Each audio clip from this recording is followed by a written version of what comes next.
देखना है कि कहाँ कॉर्ड है, कहाँ टैंजेंट है, कहाँ पे एंगल बन रहा है और कहाँ से किसको इक्वल करना है, तो उसको आज हम इस एक छोटी सी वीडियो में बहुत डिटेल में एक अच्छे तरीके से समझेंगे। अब इस सर्कल में बेटा हमें दो चीजें गिवन होंगी। पहली चीज है कि आपको आपके सर्कल की एक कॉर्ड गिवन होगी। कौन से सेगमेंट में बन रहा है ये देखो, इस वाले सेगमेंट में, माइनर सेगमेंट में। अगर देखा जाए सिंपल तरीके से तो ये वाला इस वाले सेगमेंट में बन रहा है, ये angle. Alternate segment theorem question पक्का 110% आने वाला है आपके 2025 के पेपर में इस थ्योरम में से। एंड काफी बच्चों को बहुत दिक्कत होती है ये थ्योरम समझने में कि भाई एक्चुअल में ये थ्योरम है क्या, कैसे हमें सर्कल के अंदर देखना है कि कहाँ कॉर्ड है, कहाँ टैंजेंट है, कहाँ पे एंगल बन रहा है और कहाँ से किसको इक्वल करना है, तो उसको आज हम इस एक छोटी सी वीडियो में बहुत डिटेल में एक अच्छे तरीके से समझेंगे। तो आओ शुरू करते हैं सबसे पहले एक बेसिक से कि भाई सेगमेंट होता क्या है। ठीक है, तो हमें पता है कि भाई हमारे पास अगर कोई भी सर्कल है, उस सर्कल के अंदर बेटा अगर हम एक कोई भी कॉर्ड बना दे, ठीक है, तो ये कॉर्ड क्या करती है, सर्कल को दो रीजन्स में स्प्लिट करती है और इन दोनों रीजन्स को ही हम लोग सेगमेंट बोलते हैं। जो बड़ा है उसको मेजर सेगमेंट और ये छोटा वाला माइनर सेगमेंट। तो अगर इसको डिटेल में समझा जाए तो ये ब्लू वाला हमारा माइनर सेगमेंट है क्योंकि ये छोटा है, एंड साइमल्टेनियसली ये जो ऑरेंज वाला है ये एक सेगमेंट है जो कि हमारे सर्कल के लिए मेजर सेगमेंट बनता है।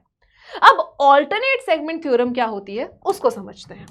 अब बेटा सबसे पहले एक सर्कल को आप इमेजिन करो, ठीक है, कि आपके पास एक सर्कल है। अब इस सर्कल में बेटा हमें दो चीजें गिवन होंगी। पहली चीज है कि आपको आपके सर्कल की एक कॉर्ड गिवन होगी। ठीक है, ये हो गई आपकी सर्कल की कॉर्ड। अब बेटा आपको दिख रहा है कि इस सर्कल में ये जो कॉर्ड हमने बनाई है इसके दो पॉइंट्स हैं, ये एक ए पॉइंट है और एक ये बी पॉइंट है। अब इन दोनों में से किसी भी एक पॉइंट से भी अगर एक टैंजेंट भी पास कर रही है, क्या बोला कि अगर ये दोनों ही हमारे पास कॉर्ड्स हैं और इन दोनों ही कॉर्ड्स में से किसी भी चाहे ए पॉइंट पे या बी पॉइंट से बेटा हमारे पास क्या है, एक हमारे पास टैंजेंट भी पास कर रही है। तो अब इस चीज को ध्यान से सुनो। मान लो कि ये एंगल तुम्हें यहां पे गिवन है, लेट्स से 50 डिग्री, ये वाला एंगल, ठीक है, ये एंगल तुम्हें गिवन है 50 डिग्री। अब बेटा कॉर्ड और टैंजेंट मिलके ये एंगल बना रहे हैं, ये तुम्हें 50 डिग्री गिवन है। अब ऑल्टरनेट का मतलब क्या होता है, अगर तुम्हें कोई भी एक मेथड से कोई क्वेश्चन नहीं आता तो हम ऑल्टरनेट मेथड कराते हैं, मतलब दूसरा, उसका ऑपोजिट या उसके दूसरी तरफ, राइट। तो अगर ये एंगल आपका इस कॉर्ड के इस तरफ बन रहा है, कौन से सेगमेंट में बन रहा है ये देखो, इस वाले सेगमेंट में, माइनर सेगमेंट में। अगर देखा जाए सिंपल तरीके से तो ये वाला इस वाले सेगमेंट में बन रहा है, ये एंगल। तो बेटा इस एंगल के लिए ऑल्टरनेट सेगमेंट क्या हो जाएगा, दूसरा वाला सेगमेंट, दैट मींस ये वाला सेगमेंट।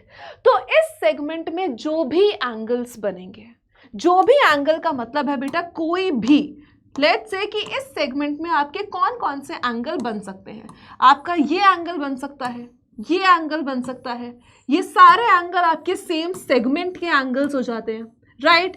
तो इस वाले ऑल्टरनेट सेगमेंट में आपका जो भी एंगल बनेगा, जो भी आप यहाँ पे एंगल बनाएंगे, लेट्स से दिस एंगल, तो ये एंगल और ये एंगल बेटा बराबर होंगे। This is what is known as alternate segment theorem.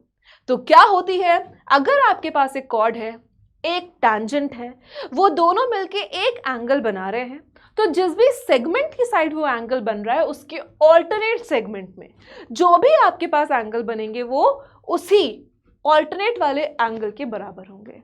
So I hope कि इस वीडियो से आपको ऑल्टरनेट सेगमेंट थ्योरम समझ में आई हो। तो प्लीज़ इसके क्वेश्चन ज़रूर प्रैक्टिस करना, जो कि हम मैराथन में भी करेंगे। आप PYQ, स्पेसिमेन, कॉम्पिटेंसी जो भी पेपर ले लो, सब में इस थ्योरम से क्वेश्चन आया हुआ है, तो इस थ्योरम को बिल्कुल भी नहीं छोड़ना है। जितने क्वेश्चन हो सके उतने प्रैक्टिस करो and keep studying, keep learning. Thank you so much.